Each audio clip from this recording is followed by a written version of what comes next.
We will discuss the Norma occipitalis. Whenever we can see the skull from the back side or posterior side, then it is called the Norma occipitalis.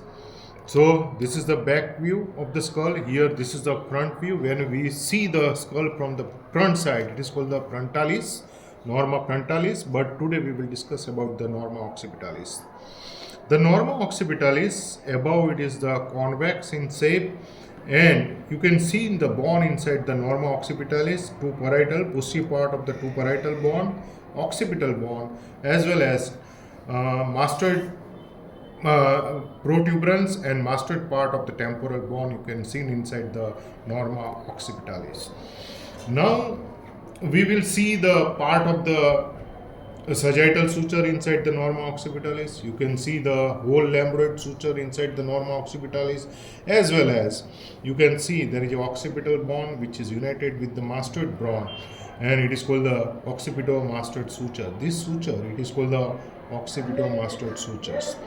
This suture, this is the mastoid process. It is a part of temporal bone. This is the parietal bone. So this is the parieto-mastoid sutures, or it is also called the parieto-temporal sutures. So, and the meeting point of this parieto-mastoid and lambdoid suture and occipito-mastoid sutures, all three suture, it is meeting point. It is called the asterion, and just in front of the asterion, the parietal bone, it is invaginated inside the temporal bone. It is called the entomion. This is called the entomion, where the parietal bone invaginated inside the temporal bone in front of the asterion. It is called the entomion. Other things you have to see inside the Norma occipitalis. This is the most prominent point of the back of the skull on the occipital bone. It is the external occipital protuberance, and from this external occipital protuberance, this line, the upper line, which is called the superior temporal line, and this is called the superior knuckle line, and this one is the inferior knuckle line, and sometimes there is a presence of the small line. It is called the highest knuckle line. So the most prominent part of the external occipital protuberance, it is called the inion. It is called the inion. On the inion, there is a attachment of the midlines. There is on the below aspect ligamentum nuchae.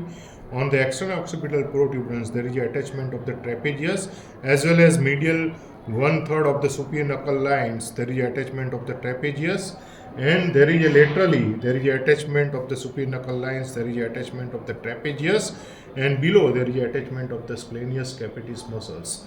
On the highest knuckle lines, there is a attachment of the occipital bellis, and medial part there is a epicranial aponeurosis, and lateral part there is a attachment of the occipitalis bellis which is attached. And here you can see there is a one foramen. It is called the mastoid foramen. Through this mastoid foramen there is a two things which is passes. One is the emissary vein which is connecting to the sigmoid sinus, and there is a meningeal branch of the occipital artery which is passes inside the mastoid foramens.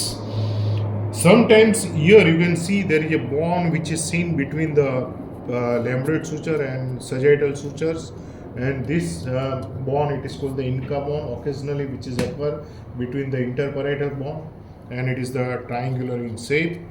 So this is about to the Norma occipitalis.